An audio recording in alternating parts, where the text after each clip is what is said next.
Hola, què tal, amics i amigues de Casa Balear Online? Som en Ferran Vallès i de nou estic molt content de saludar-vos i de donar-vos la benvinguda en aquest canal. Avui som a Montuïri, Mallorca, en el poblat teleòtic de Son Forners. Aquí, en aquest lloc, hi ha els teleots més grans de tot Mallorca. Hem volgut venir en aquest espai per inspirar-nos una mica en l'antiguitat, amb aquestes pedres, amb aquestes construccions tan antigues, perquè d'alguna manera ens feien pensar en també la feina colossal que varen fer aquests milers de migrants balears que varen partir cap a diferents llocs del món. Avui volíem fer aquest vídeo per contar-vos quina és la motivació que ens ha duit a nosaltres, Casa Balear Online, a fer aquest canal de YouTube i fer aquesta pàgina web.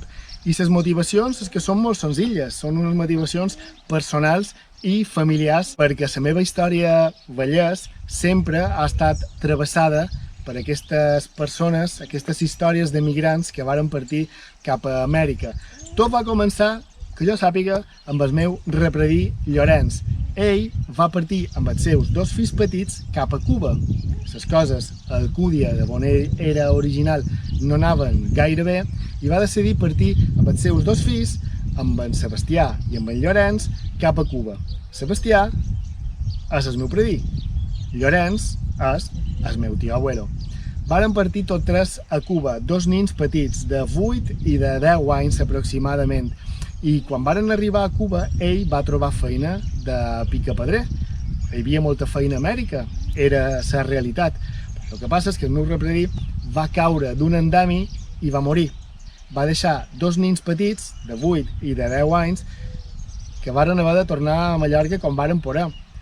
Pareix ser, segons conta la família, que la col·lectivitat espanyola va fer una col·lecta i varen aconseguir fons per embarcar els dos nins un vaixell des de Cuba fins al nord d'Espanya, fins al port de Bilbao, i d'allà poder baixar en tren cap a Barcelona i llavors en vaixell de nou cap a Mallorca. Tota una odissea. Per altra banda, un d'aquests dos germans, el meu tio abuelo, Llorenç, va ser el que anys després va haver d'exiliar-se d'Espanya a causa de la guerra civil espanyola. Ell era militant de la CNT i va haver de sortir d'Espanya cap a França, i una vegada arribat a França va passar a Alemanya, va fer feina de mariner molt d'anys embarcat, va passar per les ciutats de Caracas, va ser a Nova Zelanda, va ser a Austràlia, va visitar Nova York, tot embarcat en vaixells de càrrega, fins que finalment va decidir reunir-se amb la seva dona primer a Caracas, Venezuela, i després a l'Argentina, a Mar del Plata.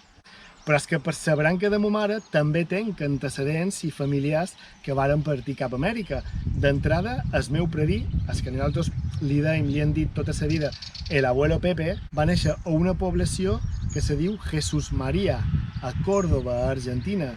Son pare i sa mare varen anar cap a Jesús María, varen viure allà uns anys i allà va néixer el meu predí. Però és que després, una altra tia, la tia Maria, amb el seu home, que era de Felanitx, varen decidir anar a viure també a Buenos Aires. Se varen instal·lar i varen viure allà també moltíssim d'anys, i jo en l'actualitat encara tinc dos tios, el tio Toni i la tia Bàrbara, que viuen a Buenos Aires.